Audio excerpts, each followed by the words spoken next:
All right. Good morning, millionaires. Good morning, millionaires. Let's get it. What's up, Crystal? Crystal is on point. I love it.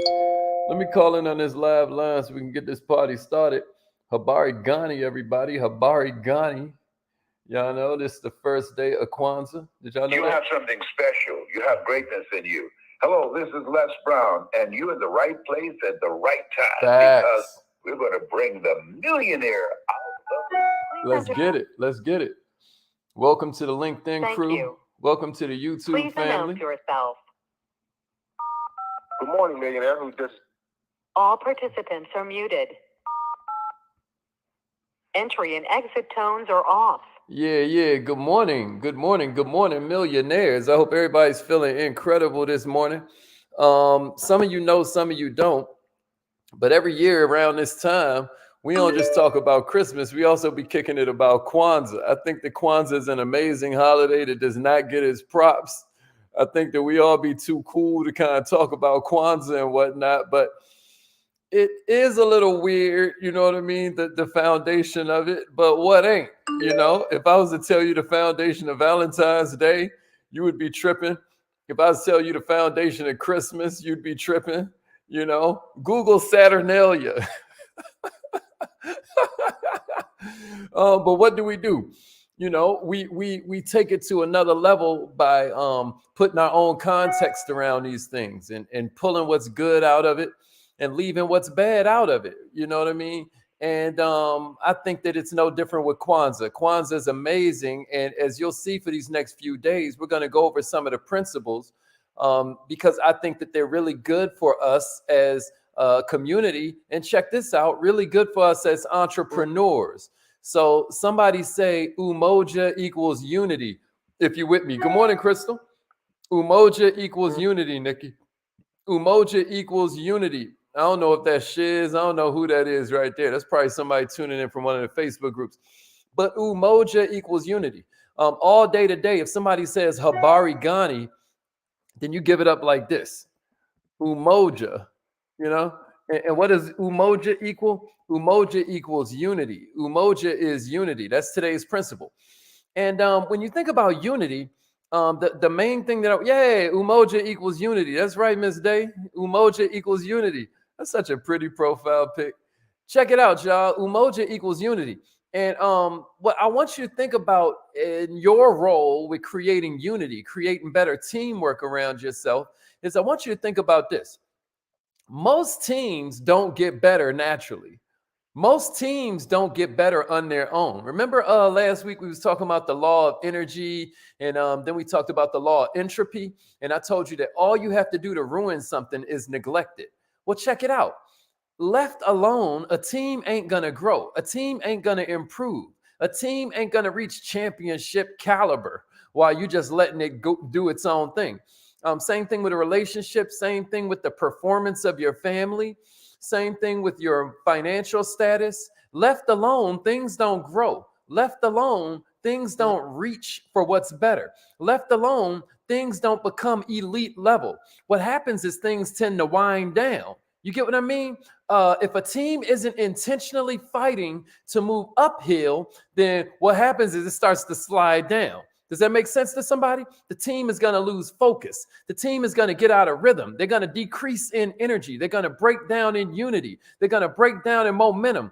I dare everybody type this in your comments. If you got a little time off, even the ladies, I dare you type this in, the Redeem Team. The Redeem Team. There's an amazing documentary on Netflix about when Kobe Bryant joined the Olympic team and what he was able to do for that with sheer leadership. Now, if you know, like I know, every problem in society is really a problem of leadership. But here's the good news. Your leadership style can build a winning team. Your leadership style can transform the team that you're a part of. So I'm going to give you this morning 4 different leadership styles that you can use that will help you trigger peak performance, right? This will make or break your ability. This can make or this can break your ability to be a part of a winning team because nobody succeeds alone. Y'all ready? Here we go. The first leadership style is encourage significance. Somebody give me that and then give me a share. Encourage significance. That's one of the first leadership styles that you can play. You can encourage significance. Why? Because one is too small a number to accomplish anything great. It's teamwork that makes the dream work. You can become a better leader just by thinking about the greatest dream you have in your life and then asking yourself these 3 questions. 1, is my dream bigger than me? Incredible question for you to ask, yo. Is my dream bigger than me? Here's the second one. Does it benefit others as well as myself? Another incredible question. We always talk about how questions are the transportation system for human consciousness. That's another incredible question. And then the third one, is it worth dedicating part of my life to it? Is this dream I have worthy? If you answer yes to all these questions, then next you just need to think about the kinds of people who should be joining you to help you achieve that dream. Make a list of a bunch of the like-minded people you know who might want to join you in the process, and then begin inviting them to take the journey with you. Like, come on, y'all, let's go get it. Let's go get it. You know, if you run a home-based business, one of the most powerful things you can do, I taught this in this whole training we did, right, called What Prospects Are Looking For in a Sponsor. And one of the main things I hope you pulled out of that is this idea that they're looking for somebody that knows where they're going. I dare you start talking to people like, hey, I'm on a journey where I'm going to end, at the end of this, I'm going to be making, $100,000 a month. And for me to achieve that, I've got to bring around a bunch of people that want to make 20, 30, 40, 50, 60, 70, 80,000 a month. For me to achieve that, I've got to create a bunch of successful people with me. But this is where I'm going. You give them the feeling like you're going there with or without them. I'm going to take this money. And then next, I'm going to open up homeless shelters. Or next, I'm going to open up a school that can teach the stuff that children really need. Or next, I'm going to open up an academy for recently divorced women or recently divorced, whatever your dream is. Because we know it's not about the money. It's what we're going to do for it. But what I'm saying, what we're going to do with it. But what I'm saying to you is that along the way, be on the lookout for people that would benefit from being part of the team, and then let them understand that what we're going for here is significance. Can somebody say that to me? Encourage significance. That's leadership style number 1. Encourage significance. Here's leadership style number 2, y'all.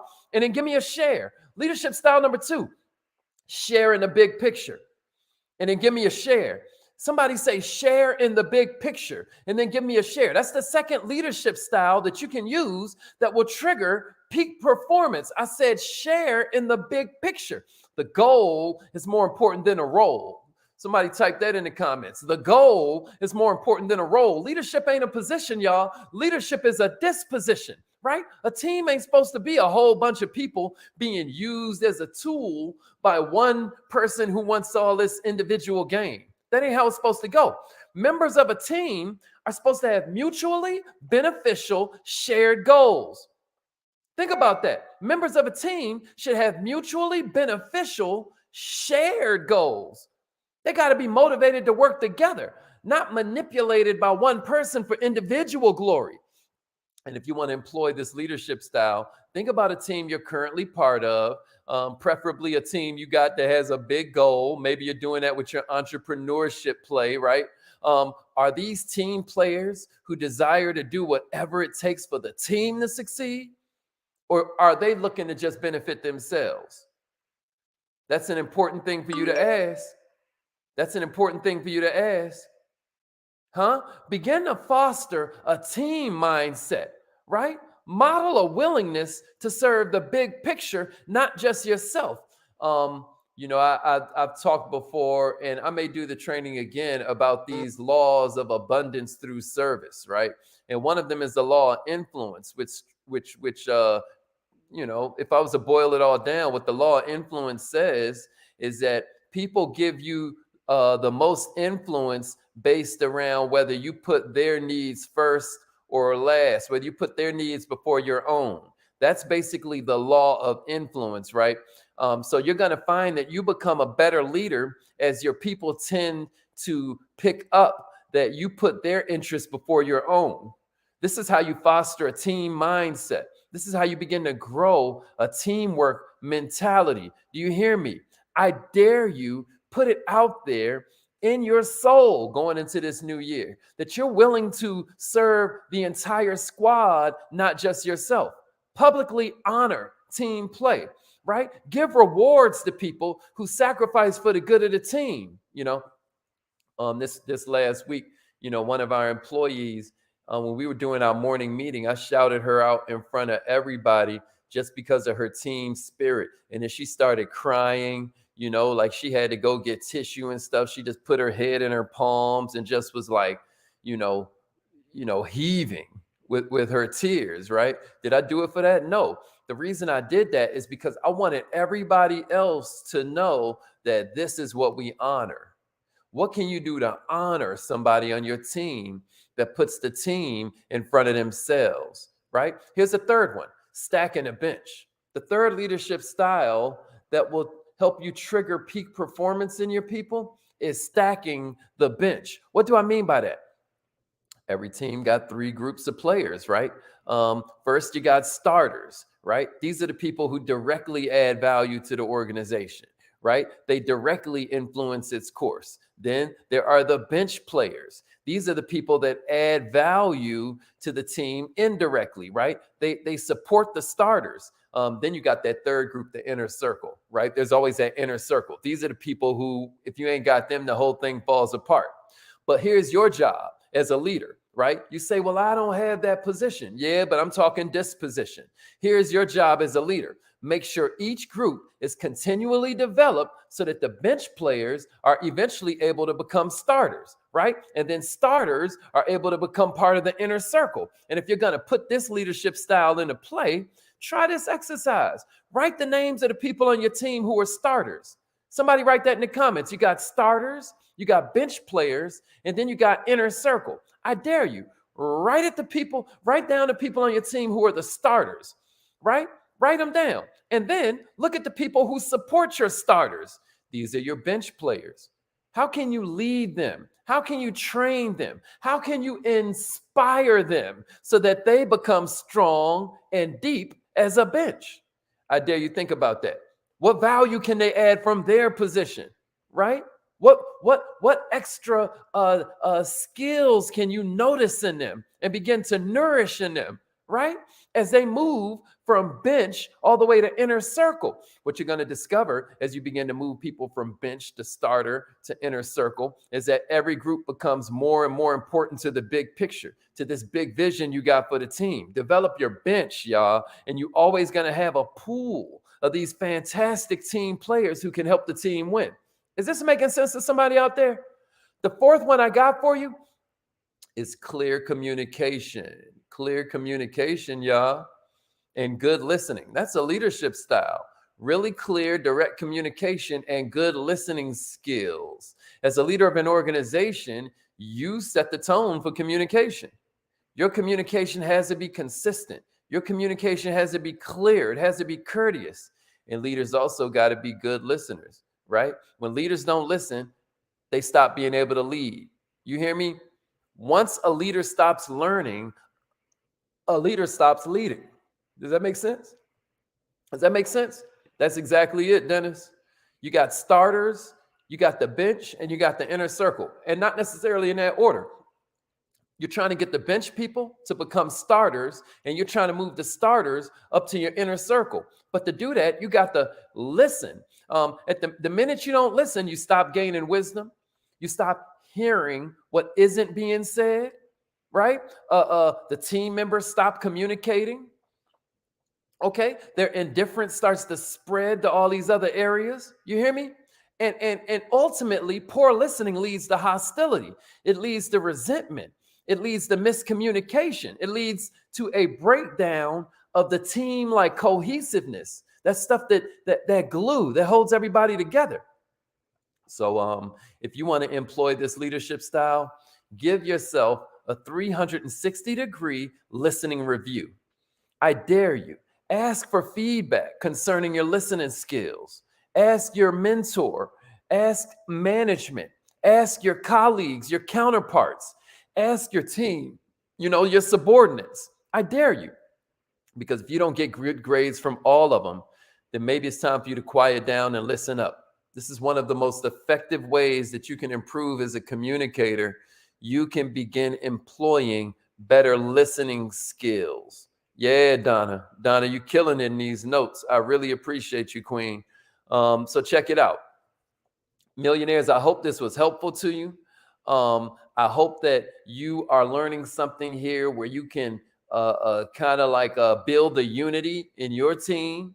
Check it out, the unity in your family, the unity in your business. I hope that you understand that Umoja is today's principle of the day. And if you need more about listening, millionaires, then what you can do is go to the YouTube channel. You can go to the YouTube channel, and there's always lots of cool stuff on there. If you do this, you text message @MillMind to the number 81010. That'll plug you in. Happy holidays, everybody. It's affirmation time. I hope that feels good to you. I hope you learned something today. It's affirmation time, millionaires. Repeat after me. Say it like you mean it. I am so happy and grateful that I keep accomplishing more of my goals